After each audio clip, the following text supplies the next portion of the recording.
Olá, bem-vindo ao canal da Igreja Presbiteriana Primavera. Nós estamos aqui na segunda parte do nosso estudo do capítulo 5 da carta de Paulo aos Gálatas, continuando então a sequência que vemos fazendo nessa carta. Hoje comigo aqui o presbítero Nelson, o pastor Paulo. Né? Vamos aí, vamos lá. Vamos em frente, tudo bem, Nelson? Olá, tudo bem? Bem-vindo novamente aqui.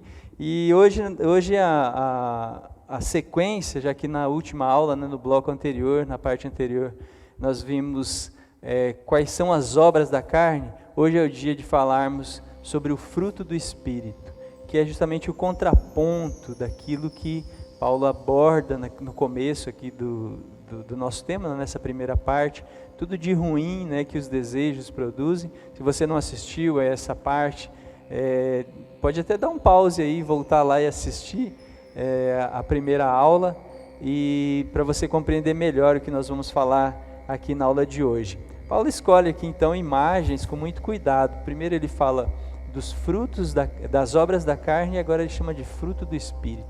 O que a gente pode aprender já nesse jogo de palavras aí do apóstolo Paulo? Então, né? Podemos aprender muita coisa, né? Muita coisa. O quanto estamos aprendendo. O quanto nós estamos aprendendo na caminhada, né? O quanto o ser humano foi impactado pelo pecado, as obras da carne desfigurou o ser humano, o mundo totalmente, e o quanto o evangelho é poderoso em restaurar o caráter, a vida humana. É belo o que o Espírito Santo de Deus faz de modo transformador na vida, no coração, na vida prática daquele que se rende a Cristo Jesus, né? E o interessante, Adelor e pastor Paulo, os retratos. Nós tínhamos anteriormente e fizemos o retrato do caos, da nossa natureza pecaminosa, e agora nós teremos o retrato de Jesus em palavras. Se nós pudéssemos retratar Jesus em palavras, uma das primeiras impressões seria essa tão preciosa passagem de Paulo aqui na carta de Gálatas. Características evidentes do Características Cristo, né, de um fruto no singular e não frutos. E quando se fala em fruto, vem à nossa memória, nós trazemos à nossa memória a ideia de um belo fruto. E um fruto assim como uma maçã, uma laranja, uma ameixa, ele tem as suas características especiais, que o identificam como um fruto saboroso daquela espécie. E o cristão autêntico, movido por uma ética cristã do reino, ele tem uma vida onde há um fruto que o identifica perante a sua comunidade, a sua sociedade e aos olhos de Cristo. E nós aqui teremos o privilégio de fazer um resgate do que Paulo disse, do que seria esse fruto do cristão. As marcas autênticas de Jesus na vida daquele que se diz cristão, ou daquele que quer ser um cristão. E é interessante aqui que nós fizemos uma avaliação na primeira parte a respeito da carta de Gálatas, especialmente mostrando que é a carta que trouxe, Paulo frisou com bastante ênfase, né, pastor, a questão da liberdade que nós temos em Cristo e o perigo, né, de nos lançarmos ao legalismo, ou então daquele combate, aquelas... Ou a libertinagem também. A ideia dos dois rios, né,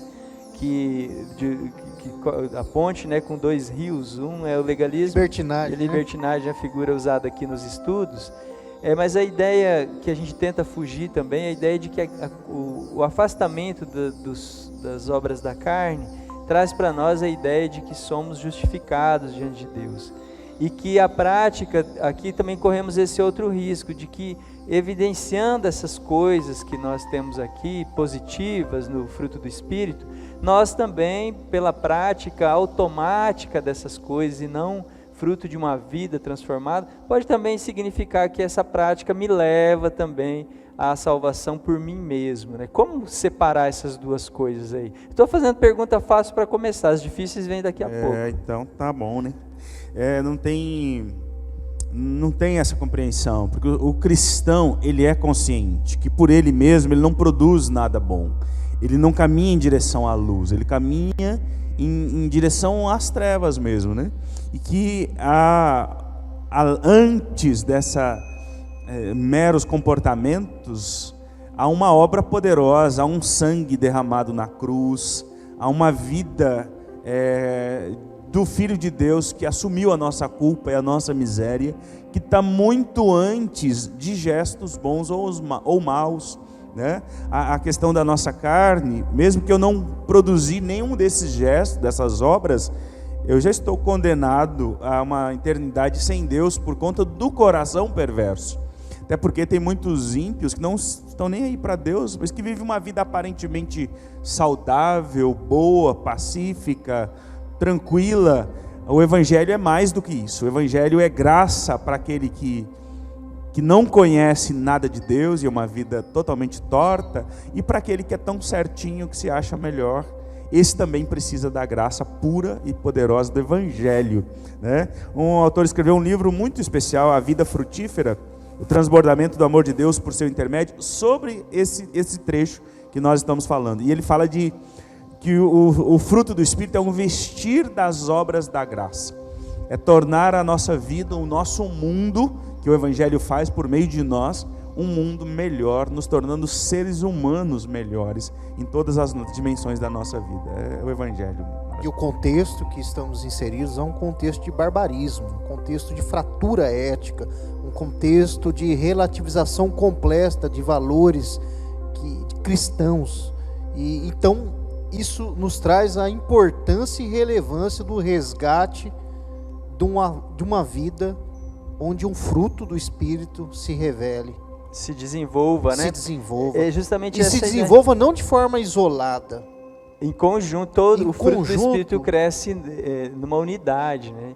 E é interessante buscar essa ideia do jogo de palavras, porque no livro do Tim Keller, que baliza e que conduz o nosso pensamento aqui, ele traz essa ideia de que as obras da carne, que nós falamos no último capítulo aqui, no último episódio, as obras da carne, elas se manifestam meio que automaticamente. O ser humano não precisa ser ensinado para produzir aquilo. Ele produz. A inveja, o ciúme, a bebedice, a glutonaria, a perversão sexual, a indecência. Isso ninguém precisa ensinar, né? Aí que é o ponto nodal de Paulo, que nos traz aqui o ensinamento. A nossa natureza e inclinação pecaminosa nos leva naturalmente para a produção das obras da carne. Todavia, entretanto, e graças a Deus, pelo atuar do Espírito, se produz o fruto. Pelo atuar do Espírito, e não nosso. E o texto? Do Espírito. O que o texto diz aí depois? Guiado é um produto normal daquele que tem uma vida guiada pelo Espírito. Então, é natural na minha vida que o fruto do Espírito exale quando eu tenho uma vida guiada pelo Espírito. E aí que ele fala da luta, né? Quando o Espírito é uma luta da carne contra o Espírito. Até lá em Romanos, Paulo fala: o bem que eu quero, esse eu não faço, mas o mal que eu não quero, esse está sempre diante de mim. E quem que nos dá condições para ter a vitória nessa luta? Só o Espírito. Vamos lá, pastor? Só o Espírito. O texto. Olha só, Gálatas 5:22. Mas o fruto do Espírito é amor, alegria, paz, longanimidade, benignidade, bondade, fidelidade, mansidão, domínio próprio. Contra estas coisas não há lei. E os que são de Cristo Jesus crucificaram a carne com as suas paixões e os seus desejos. Se vivemos no Espírito, andemos também no Espírito, né? Eu queria fazer um parêntese aqui, que da minha parte de ter estudado esse texto, quando ele fala contra essas coisas não há lei, né? A gente sabe que a gente lida muito no universo jurídico. O pastor é conciliador lá no fórum, né? O defensor público, eu trabalho na advocacia.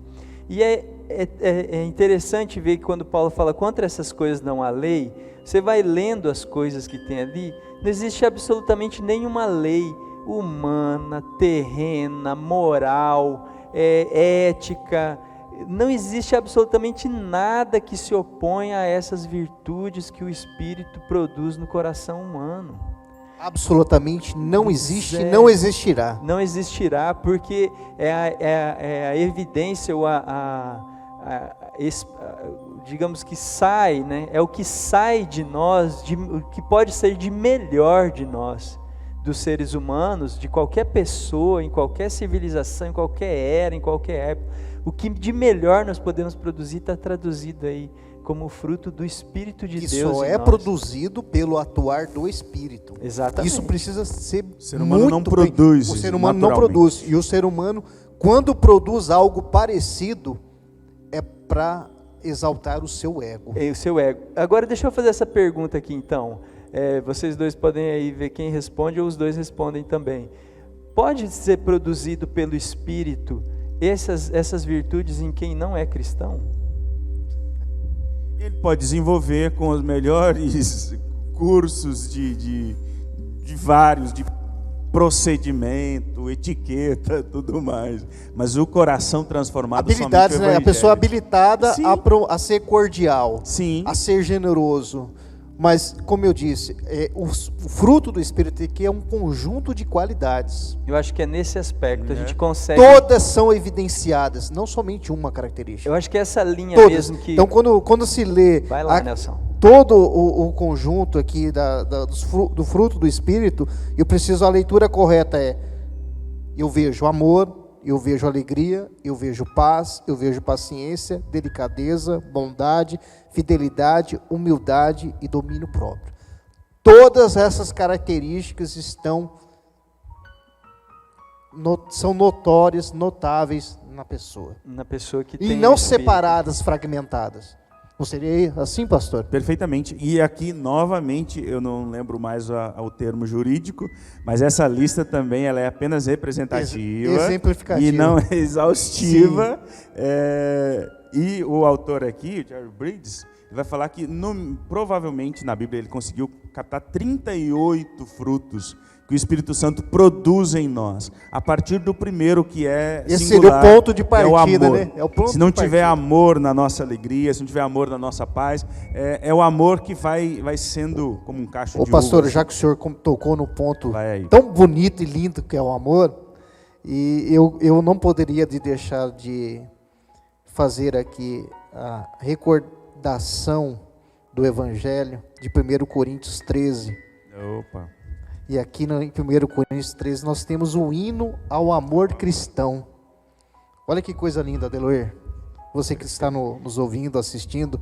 Música. Eu poderia falar todas as línguas que são faladas na terra e até no céu, mas se eu não tiver amor, as minhas palavras seriam como o som de um gongo ou como o barulho de um sino.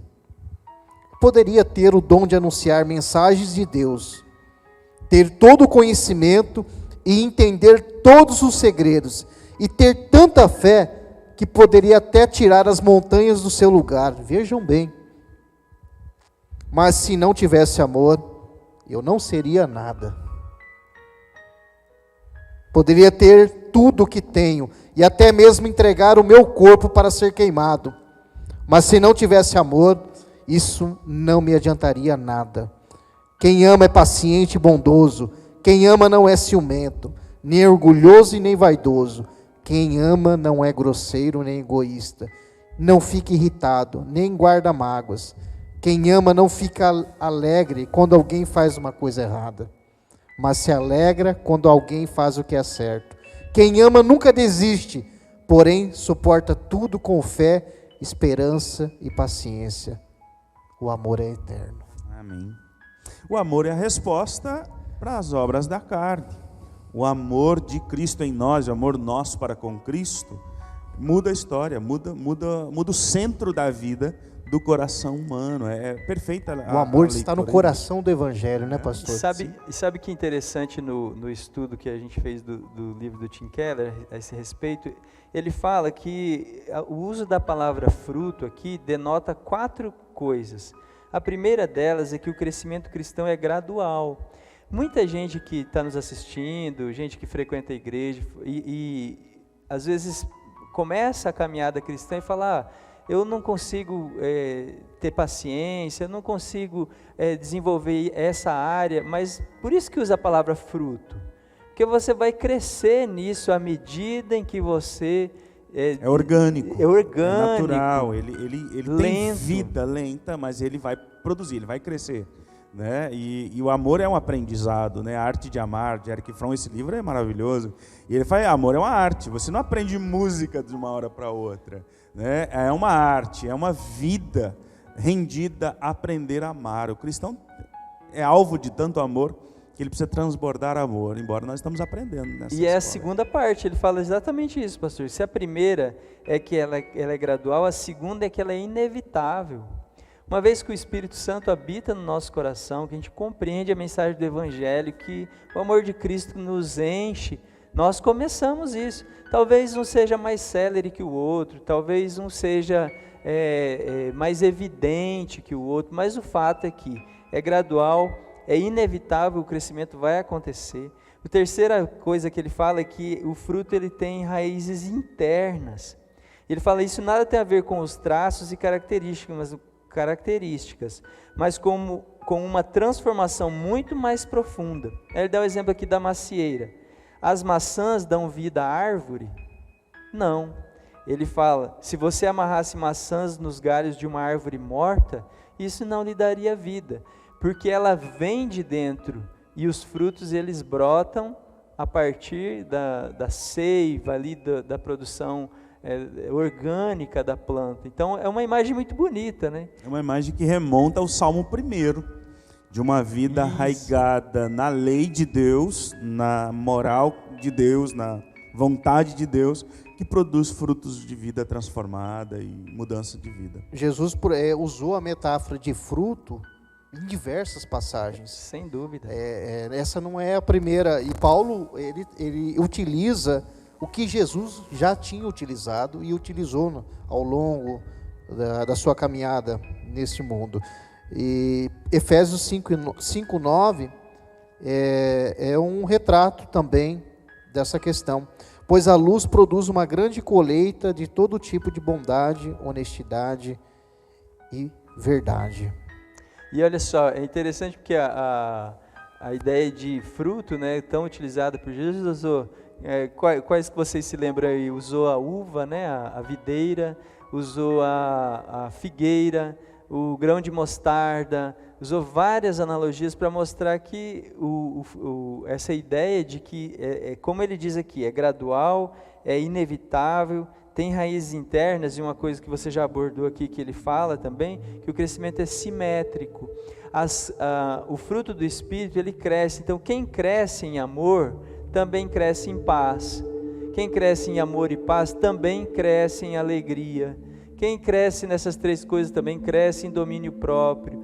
Todas essas coisas, elas vão em conjunto, aumentando na vida daqueles que estão na luta, né, para que o Espírito sobressaia sobre a carne. Maravilha. Esses 3 primeiros, pastores, são os básicos da vida humana. Esses 3 primeiros itens das qualidades do fruto que são mencionados aqui, eles afetam diretamente o nosso ego, que é o amor, a alegria e a paz. Eles tratam de qualidades interiores que nós devemos ter. E que bonito, né? Amor, alegria e paz. Se fala, né, que onde há amor, a alegria está por perto. E o amor é o primeiro mencionado, né? Sim. Não por acaso, o primeiro é o amor. Esse amor que o mundo não conhece e nós conhecemos tão pouco, que é a imagem linda, Deus é amor. Aquele que não ama não conhece a Deus. Porque um cristão que não ama ou não consegue sentir-se amado e amar o outro, ele precisa rever o seu ponto de começo, que é conhecer a Deus e ser inundado por esse mar de amor que transforma um mundo que é tão prejudicado dessa ausência que é o amor verdadeiro, né? Em todas as áreas das obras da carne a gente vê a ausência de amor, sempre. Quando né? nós aqui abordamos que a fé se opera pelo amor, no estudo de Gálatas, alguns questionamentos foram levantados em torno da questão romântica do amor e também de amar aquele que nos traz prejuízo. Como que o cristão ele se posiciona com relação a isso? Amar aquele que te trouxe dor. Eu tenho uma Aquele opinião, que- quero ouvir primeiro o pastor, depois eu falo. Eu só cito a opinião do meu mestre, que ele disse para amar. E amar o inimigo, amar aquele que me fere, aquele que me prejudica. Isso é amor, do contrário não é Mas amor. aí eu tenho que conviver com ele, pastor? É outra outra história. Outra história, é? É outra história. Não preciso conviver com ele. Não, de forma alguma. Não precisa. Inclusive, se a gente olhar para o próprio ordenamento jurídico nosso, né, você vê que um dos casos assim, mais extremos que existe no nosso Código Penal, que é a questão do aborto permitido por lei, nos casos em que a mulher sofre um estupro, por exemplo. Então você abre ali a margem, eu já chego lá onde eu quero chegar, mas abre a margem para a interrupção da própria vida humana, pelo tamanho da dor infligida a uma mulher que sofre uma violência tão terrível quanto essa. E a perpetuação da criança, e não é obrigatório, frise-se, né, se a mulher quiser levar até o fim e depois doar, né, essa criança levar para adoção e tudo mais. Mas eu estou chamando a atenção disso por quê? Porque existem situações na nossa vida que nós somos feridos tão profundamente por outras pessoas que o maior ato de amor para essas pessoas é não se vingar delas, não desejar o mal, não fazer o mal contra elas, já é uma atitude. Já seria o primeiro passo de expressão do amar, amor, né? Mas eu não vou levar essa pessoa para jantar na minha casa. As pessoas têm que entender isso, né? Que o amor, ele não se traduz somente em relacionamentos românticos e de convivência. Vou voltar ao relacionamento que era antes. Eu tenho um sócio, o sócio me traiu na sociedade, me lesou profundamente, destruiu minha estrutura familiar, acabou com a minha estrutura financeira, e aí ele vem e fala assim, ó, você me perdoa? Eu falo, cara, tudo bem, vai em paz, mas eu não vou fazer sociedade de novo. É isso que o cristão muitas vezes tem a ideia romântica do amor ao próximo, que está junto aí com o perdão, e que é preciso restaurar relacionamentos que são impossíveis de ser mantidos. Aquela ideia, tem até uns casos, né, exaltados, mas é preciso ter muito cuidado, à luz da ciência, da psicologia, qualquer área, é muito perigoso. Fulano perdoou o assassino do filho dela, naquele enchente de êxtase, de emoção, de sobrecarga, aquilo ali é doentio, aquilo ali não é natural. Não estou dizendo que o cristão não seja capaz disso, talvez em Cristo até mais do que isso, mas o natural é que a gente saiba lidar, é doído, precisa de tratamento, precisa de ajuda profissional, precisa até de medicamento e precisa tratar e se proteger disso.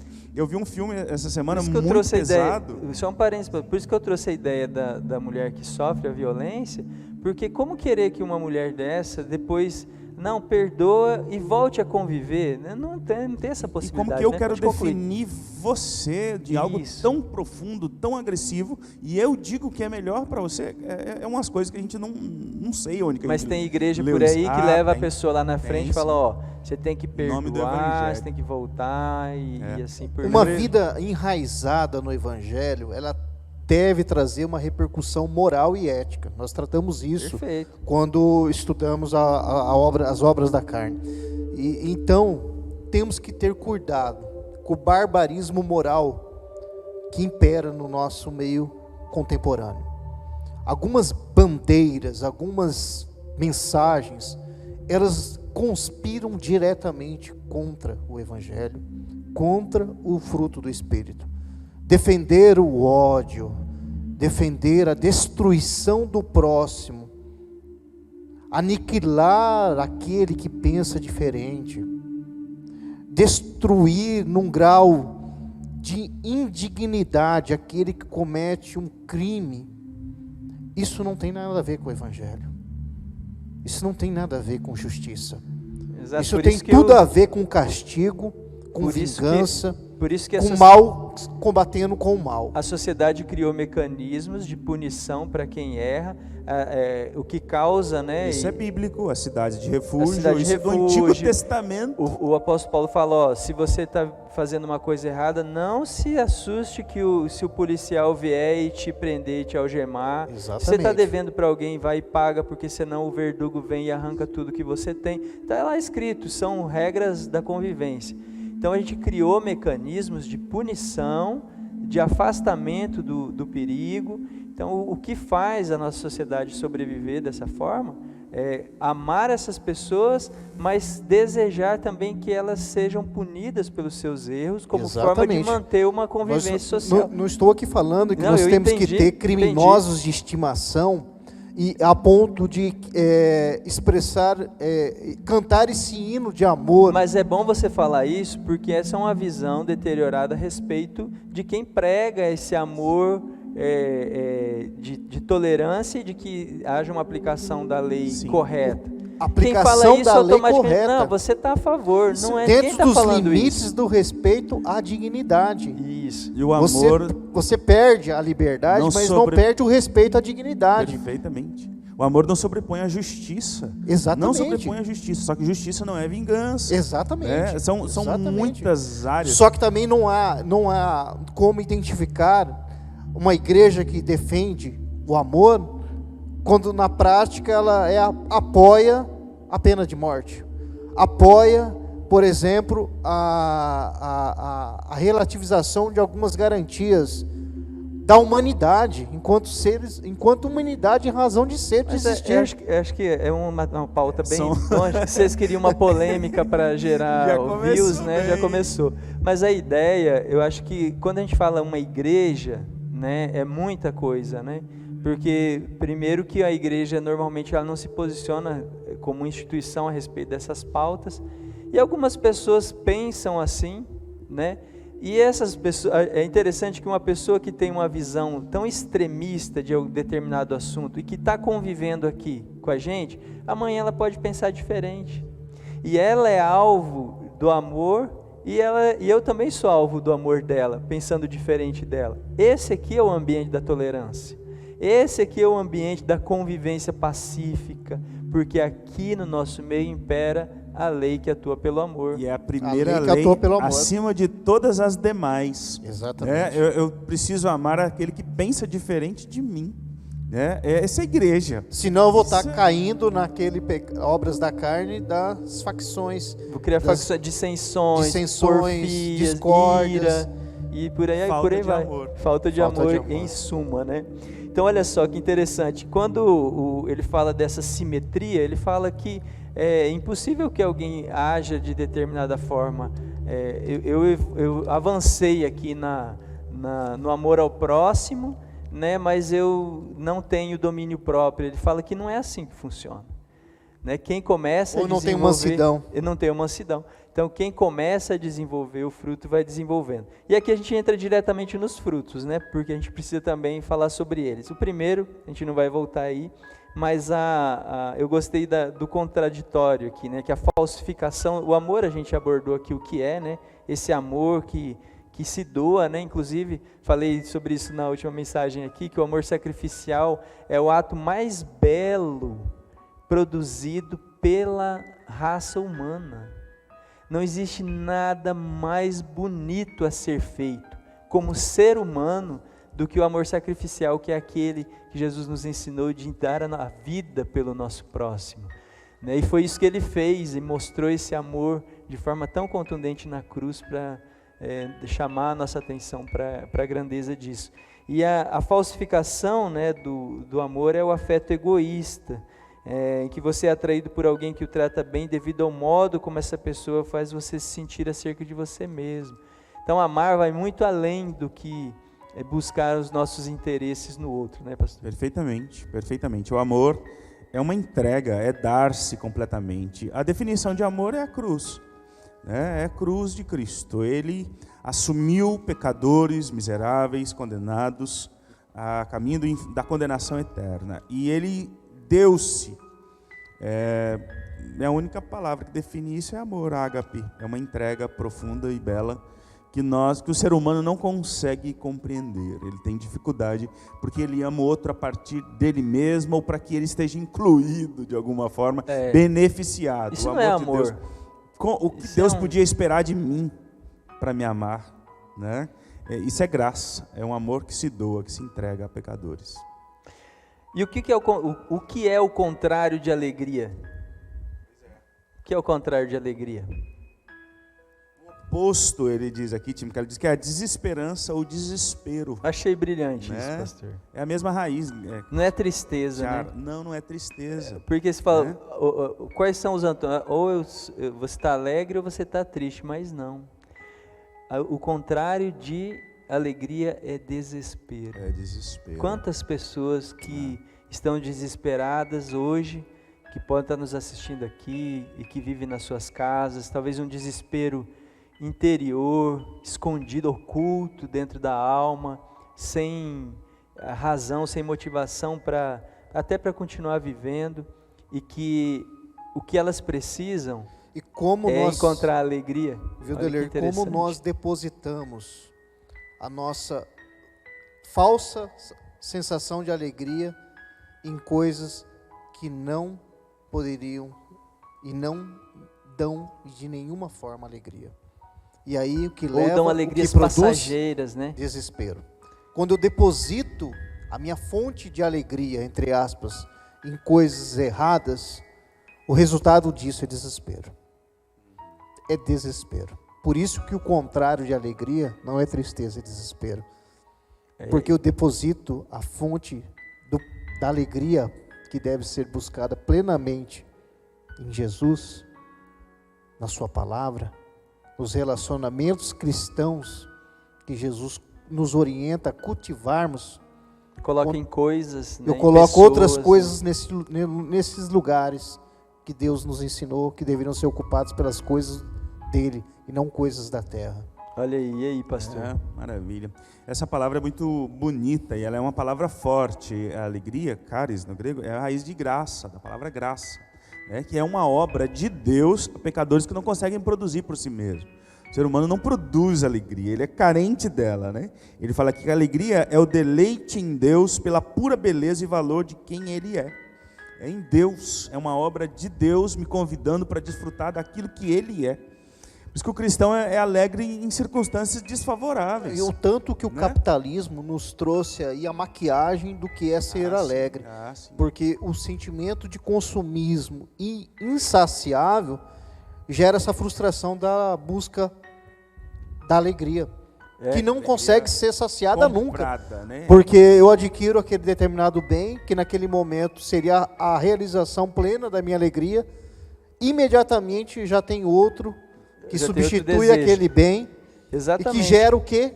A frustração. A gente estudou aqui, quando eu estava falando sobre ansiedade, sobre os neurotransmissores, né? A dopamina, a serotonina e outros tantos. E um drogado, quando ele consome uma droga, ele produz uma alegria tão falsa que ao final o estado de melancolia vem aí, pastor, ou não? No final do uso. Sim. E aí você entra em desespero. E aí você precisa retornar mais Numa uma dose, dosagem mais forte, talvez elevada. mais, ou então mudar de Experimentar outras né, substâncias. para que você tente buscar alegria falsificada, engessada, rotulada, limitada a uma noite, E aí limitada nós a um temos uma momento. sociedade esquizofrênica e Ou que totalmente vive- entorpecida. Ou que vivem assim, uma Mentes oscilação de humor. entorpecidas. Da tristeza para a alegria extrema, produzida, outro dia ladeira abaixo, uma vida sem Vamos voltar sentido. lá atrás, né? Os entorpecentes lá que a gente mencionou lá na bebedice carne. e glutonaria, né? Muito bem. Terceiro aí, eu não sabia que paz chamava Irene. Na verdade, é Eirene. Eirene. Né? De algo perene. Mas também de tem algo mulheres eterno. que chamam Eirene? Irene, né? No É grego uma é mulher, Eirene. rapaz? Veio o nome de paz, né? Significando a confiança e o descanso na sabedoria e no controle de Não Deus. é um pombo solto não, né, rapaz, né? A paz, soltar pombas. Soltou um pombo e a paz chegou. Chegou, né? A paz mundial propagada por aí, né, como esperança vazia, né, de um povo que não encontrou o Cristo ainda para suas vidas. Substitui a ansiedade e a preocupação. Olha, interessante.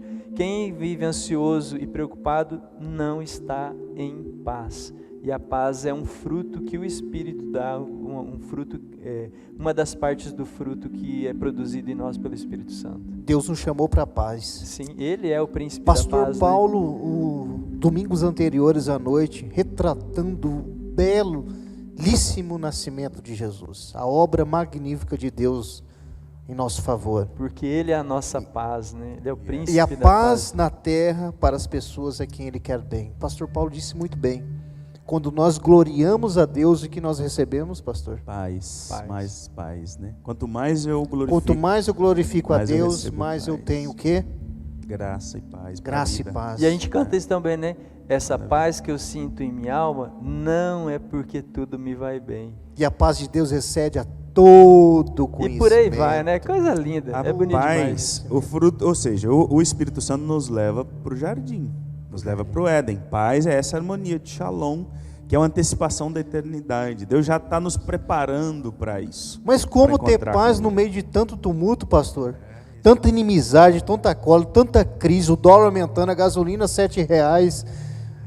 Como ter paz? Vem uma falsa impressão, a gente Que a precisa... paz do cristão não está ligada a isso. É, Não é está ligada a circunstancial. isso. E vem a falsa impressão de que Está ligado a governo também, pastor?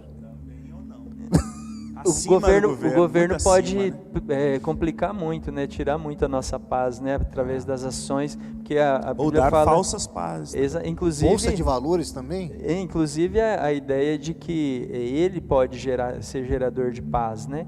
Ele pode ser gerador de boa qualidade de vida para os seus cidadãos e tudo mais. Diminuir a opressão entre aqueles que temem a Deus, né? Isso, mas a paz que excede todo entendimento, ela só vem daquele que morreu na cruz por nós. Esse sim é o príncipe da paz. Mas tem uma outra parte do fruto aqui, a gente está frisando sempre aqui, é um fruto só, né, com muitos. Com várias Eu características, vou passar né? alguns aqui, aí a gente pode fazer alguns comentários aqui nesse encerramento aqui do nosso estudo. Macrotomia, ou seja, paciência, né? É uma palavra aí bem complicada no grego, mas para paciência, capacidade de enfrentar problemas sem perder a cabeça.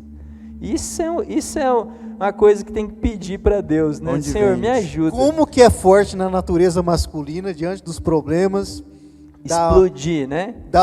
Explosões de ira, Senhor, né? Os coice, né? Os coice. Aqui Senhor, me dê paciência agora. Ou então fala assim, ó, me dê paciência, que se o Senhor me der força, eu mato, né? Eu mato Resistir alguém. firme às tensões da vida. É isso aí. O oposto da paciência é o ressentimento. Olha só. Ressentimento. É quem guarda no seu coração uma aversão, porque as coisas não se resolvem do jeito que quer, do jeito que gostaria, mas quem tem paciência sabe esperar em Deus. Crestótes, é isso mesmo? Crestóstes, né? Benignidade, capacidade de servir ao próximo de maneira prática, né? Objetiva, de modo a se tornar sensível à dor do outro, né? Outro aqui, a bondade. A benignidade e a bondade são muito parecidos, né? Mas a bondade tem a ver com integridade. Ser a mesma pessoa em qualquer situação é a ética, né? É o caráter, né? O caráter do cristão é aquele que está diante do rei ou diante do juiz, do prefeito, do governador. Ele é uma pessoa e depois, quando ele está sozinho na sua casa, ele continua mantendo o mesmo caráter. E como isso é lindo, né? Na vida bonito. prática, né? Porque bonito. isso gera integridade, confiança. Deixa eu contar uma história Vamos aqui. lá. Que O eu- Rodeiro, ele sempre tem uma Estava história. Então, segurando vamos a lá. história. Na Demorou verdade, pra contar a não é história, Não é né? uma história, é um fato, né? É um fato. Eu me lembro que há uns anos atrás, quando teve assim, o auge dos esquemas de corrupção no Brasil, eu me lembro que vários políticos foram entrevistados pelo Ministério Público ali. E uma das entrevistas que foi divulgada foi de um político em que ele dizia o seguinte: o senhor então participou dessa? Ele falou, não. Mas quando lhe ofereceram uma propina para o senhor se manter no cargo, o que o senhor fez? eu entreguei meu cargo, deixei à disposição, que eu não queria propina, preferia sair do governo do que... E depois disso, o que o senhor fez? Depois disso eu levei as autoridades e tudo mais. E ele foi falando e no final não houve denúncia, obviamente. E ele chegou em casa. E eu falei, quando eu terminei de ver aquilo, eu falei, esse homem vai para casa, olhar nos olhos do filho dele, dos seus amigos. Quando for publicada essa reportagem sobre ele, ele vai sentir o prazer no seu coração de ter sido um homem íntegro, reto, probo, diante de um esquema. Você disse aqui, como permanecer assim no meio de tudo? O Espírito Santo traz isso para o coração do homem, funde no seu peito um caráter que ele é incontornável, ele não se deixa corromper, porque os valores são muito mais altos que os valores dessa terra. Né? E o dinheiro não pode comprar. Jamais, né? Né, pastor Paulo? O senhor fez essa pergunta, né? O que o dinheiro não pode comprar? Meu Deus, tanta coisa, né? Esse é o caráter de um homem, né? Fidelidade, lealdade, coragem, ser plenamente confiável e fiel à própria palavra. O oposto da fidelidade é o oportunista. Né? É uma relação também um pouco a Deus também, né? Ao Deus que é fiel conosco, sustenta e é digno de confiança, de fé. Porque todas essas questões, a anterior aqui, né, a ser impaciente, me leva a não confiar o suficiente para eu descansar em Deus, né? E não me leva à oração. E o fruto do Espírito me leva a depender de Deus e a lançar-se sobre Ele toda a vida. Né? Pastor, leva também a fidelidade à verdade. A verdade, e qual é a verdade ao cristão? A palavra de Deus, que é inarredável, viva, poderosa e eficaz, que não merece reparos, atualizações, que é plenamente suficiente. Ele é suficiente porque Ele é o caminho, a verdade, Ele é a verdade e a vida. E é a vida.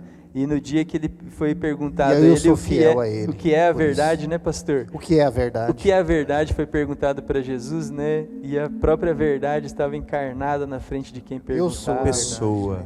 A verdade não é um conceito, a verdade é uma pessoa. E essa pessoa chama-se Jesus Cristo, que deu a vida por nós. Que a verdade é o amor. É o amor.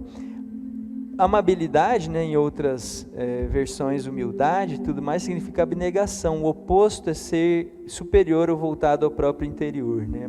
Quem é humilde, né, normalmente nem sabe que é humilde. Né? A palavra criada, o senhor falou já várias vezes, que é a humildade pela igreja. Né? A igreja criou a palavra humildade para falar sobre aquele que não se considera superior a ninguém. E o último, né, o domínio próprio, é a capacidade de colocar o importante acima do urgente, em vez de ser sempre impulsivo e descontrolado. É a coisa mais bonita do mundo você ver alguém com domínio próprio. O mundo despencando, a coisa está pegando fogo, todo mundo em pânico, em desespero, e a pessoa consegue encontrar uma Jesus solução. Na tempestade, dormindo. Ou aquele, Nelson, ou aquele que acha uma solução no meio do caos. Sensata. Mas não é passivo. Que a ideia de ser manso, sonso. Tonto, né? Não, mas de ser proativo, centrado, eficiente e útil no momento de caos.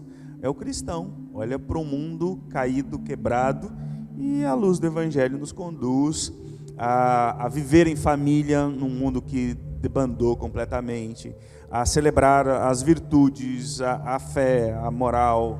É o cristão. É o domínio sobre os nossos desejos do ego. O domínio próprio, o conceito aqui que eu anotei, é uma vida dirigida pelo Espírito. O nosso eu é mantido no seu lugar adequado.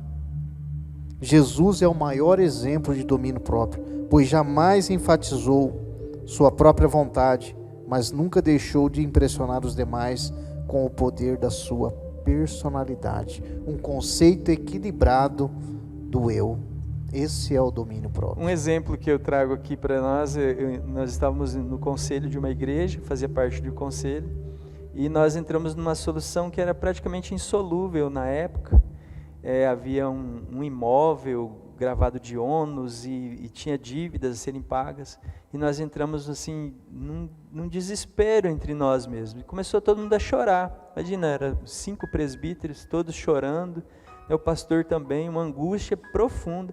E nós saímos, e aí quando nós voltamos, um dos conselheiros se levantou e falou: vamos fazer assim. Vamos fazer desse jeito. E começou assim a gerar uma paz em todo mundo e a construir uma ideia. O domínio próprio tem a ver com isso: proatividade, serenidade, capacidade de não deixar o desespero tomar conta, a gritaria, a ira, a discórdia, mas manter a paz. Saber que Deus está no controle de tudo na nossa vida. Deus é Emmanuel, está conosco. Está presente. Nada mais apropriado do que o Natal para falar disso. Ele está ativamente nos conduzindo. O Espírito Santo, longe de ser aquele poder, aquele êxtase, aquelas transes espirituais que o pentecostalismo entende, o Espírito Santo, ele atua, a plenitude do Espírito em Efésios, é para eu amar minha esposa, cuidar, respeitar, trabalhar, tratar bem o meu funcionário. É o Espírito Santo moldando a vida real, repercute prática. Em toda a vida, esfera social, no meu trato, do trabalho, da minha esposa, dos meus filhos, das minhas negociações, em todas as esferas. Né? Sim. Que maravilha. Prazer enorme, né? Um prazer enorme falar com vocês. Ô Deluir, só um Vai parênteses, vamos retomar aqui a mansidão. Eu gostaria de fazer o resgate. Vamos lá. Resgatar a mansidão do fruto do Espírito. Certa vez eu vi um conceito de mansidão que é totalmente apropriado e compatível com o Evangelho, que é o poder colocado sob controle.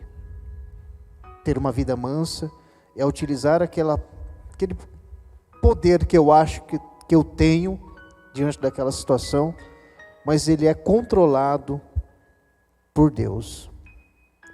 E aí eu tenho, diante desse aspecto, uma submissão total à vontade de Deus, e eu sou conduzido à harmonia e não à discórdia. Mas se você chamou isso aí, eu tenho um exemplo bacana para falar. Então vamos lá. Mais histórias. Mais histórias. O filme A Lista de Schindler mostra uma cena emocionante sobre isso. Né, um soldado, né, ele nazista, se levantava todos os dias de manhã, era um comandante, e ele tinha o campo de concentração na frente da janela dele, lá no 2º piso, e ele se levantava de manhã, e quando ele ia para a janela, todo mundo corria se esconder no campo de concentração, porque era hábito dele de manhã se levantar e atirar em uma das pessoas que estavam ali. Então havia uma comoção muito grande, eles se escondiam atrás das casas, de pedras. Sempre que ele se levantava, o terror se levantava com ele, né? A angústia do povo se levantava com ele. E o Schindler, quando vai conversar com ele, chega e fala para ele, fala assim: há mais poder em poder fazer isso e não fazer, do que fazer propriamente dito.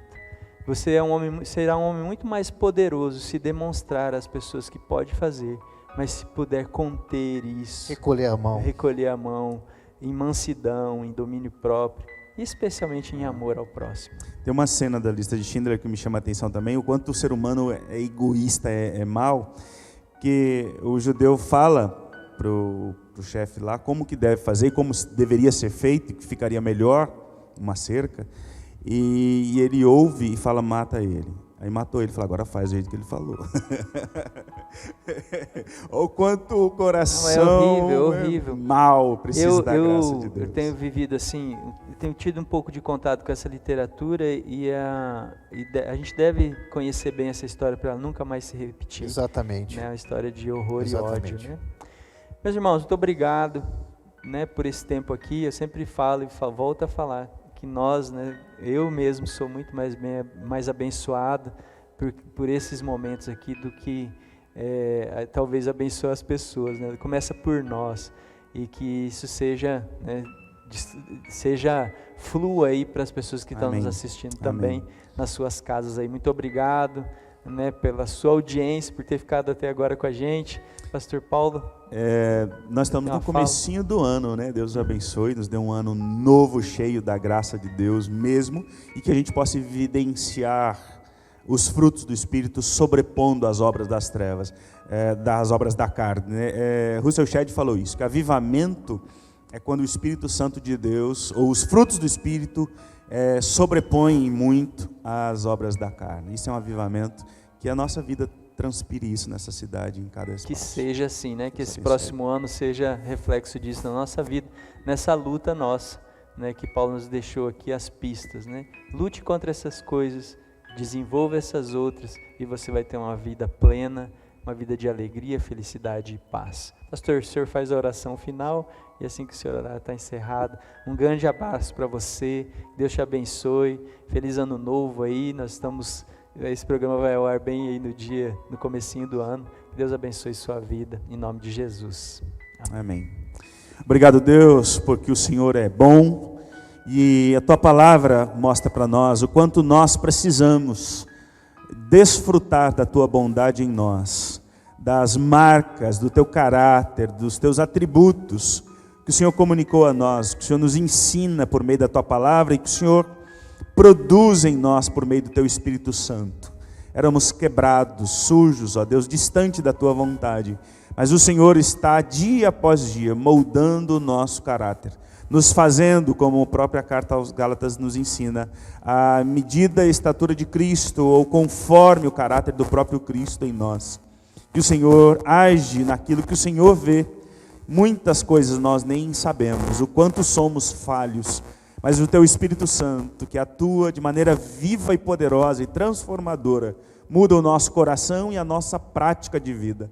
Nos faz, ó Deus, homens e mulheres de Deus, uma igreja, uma comunidade que produz e que demonstra de maneira clara na vida, nos gestos, nos negócios, na família, em tudo, ó Deus, a beleza do caráter de Cristo Jesus, os frutos do Espírito Santo de Deus sendo produzidos, ó Deus, pelo Senhor em nós e sendo manifestados na nossa vida diária. Amém. Abençoe cada um de nós, essa comunidade, a nossa vida, a nossa igreja em Cristo Jesus, que esse ano novo seja de fato um tempo de Deus na nossa vida, nos usando para abençoar e alcançar outras pessoas que conhecem tão pouco do amor de Deus. Obrigado por essa companhia gostosa, nossos irmãos aqui. Obrigado, Senhor, pela vida do Bruno também agindo, ajudando, atuando aqui de maneira tão importante. Abençoe a nossa comunidade, a nossa vida, em nome de Jesus. Amém. Amém. Amém.